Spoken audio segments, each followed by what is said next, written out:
Hello everyone, welcome to SSC Aspirant World. Today we are going to learn about the topic Government of India Act 1919. For previous video, you can find link in the description. Don't forget to like and subscribe.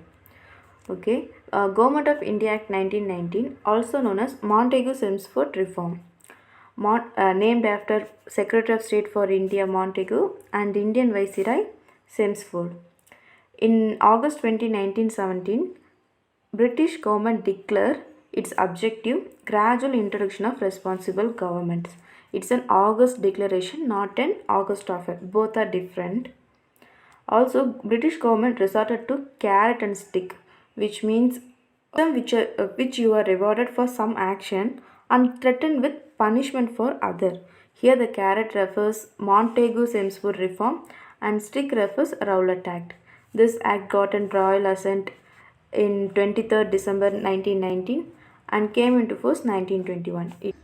This act made some provisions. In provincial government, governor was a executive head. This act introduced diarchy, which means rule of two. Diarchy implemented in 8 provinces, namely Assam, Bengal, Bihar,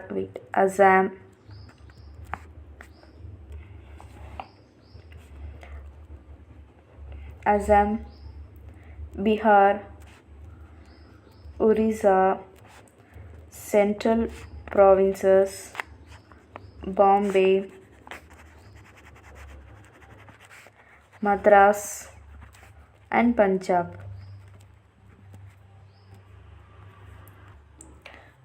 Under the system of diarchy, more power were given to the provincial governors.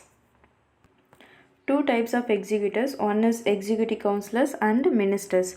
So members in executive councillors were from elected members of legislature.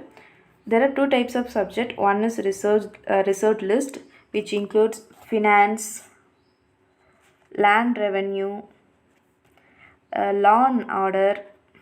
Transferred list it includes education, local government, health, industry, public work. Executive councillors were not responsible to the legislature, but ministers responsible to legislature.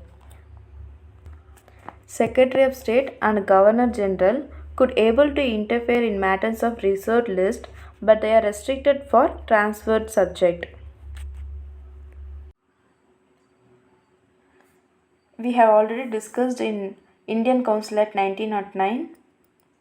The members of Provincial Legislative Council were elected by indirect election, but this act 70% of members were elected by direct election, not an indirect election, by direct election. The electorates represented their community and classes. Every bill passed, it requires a governor assent. He also had a power of veto. He could withhold or cancel the bill. Moreover, he could issue ordinances in case of failure of constitutional missionaries. At that time, he could take over the administration of transferred subject also. In central government, Governor General was the chief executive authority. There were two types of list. One is provincial list and a central list.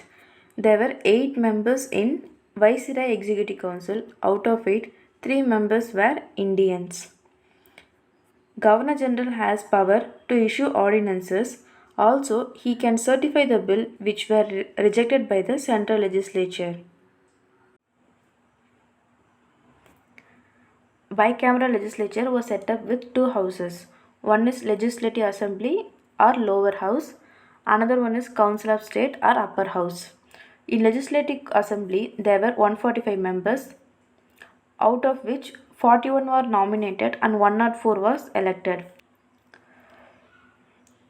In nominated, 26 members were official members and 15 were non-official.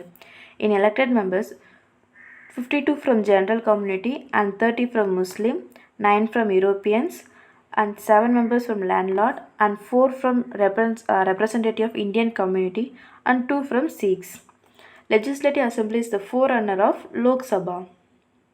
The tenure of Legislative Assembly was 3 years.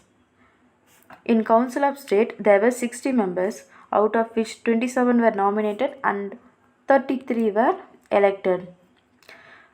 Out of 27 nominated, 17 members were official and 10 were non-official.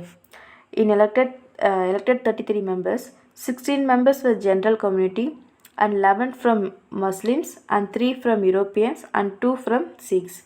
Council of State is the forerunner of Rajya Sabha. The tenure of Council of State was 5 years. The legislator could ask question. The legislator could ask question and also vote a part of budget, but only 25% of budget was subjected to vote, rest are non-votable. Every bill had to pass in both of the houses before it becomes a law. If any deadlock between both the houses, they could resolve by joint sitting. Governor General could disallow any question or any adjournment motion or debate in the houses. He could also prevent a bill from becoming a law if he thought that affects the peace of a country. Public Service Commission was established in 1926 under the recommendation of Lee Commission. They were appointed in 1923 to 1924. This act created an office for High Commissioner for India in London. Here, some of the functions of Secretary of State for India were transferred. Also, to enquire and report on working of Government of India Act 1919, they appointed a statutory commission after 10 years. We all know that members were elected by direct elections. Here, the franchises were very limited and restricted to common people. They thought voters should paid land revenue of rupees 3,000 or have a property with rental value or have taxable income. Then voters should hold certain offices in the local bodies and hold some specific title. This decreased the number of voters in election which were favorable to the Britishers. This act has some defects. It extended the communal representation which divides the unity of Indians by community. Franchises were very limited and common men could not able to vote. Allocation of seat for the central legislature was not based on a population. They give importance to the province who were favorable to them. Congress declared the reform was to be very disappointing and unsatisfactory. Also, the demand for self-governance. Bala Gangadhar Tilak termed this reform as unworthy and disappointing as sunless dawn. Annie Besant found the reform unworthy of England to offer and India to accept. But the Vedaran Congress leader, led by the Surendranath Banerjee, were in favor of accepting the government proposals.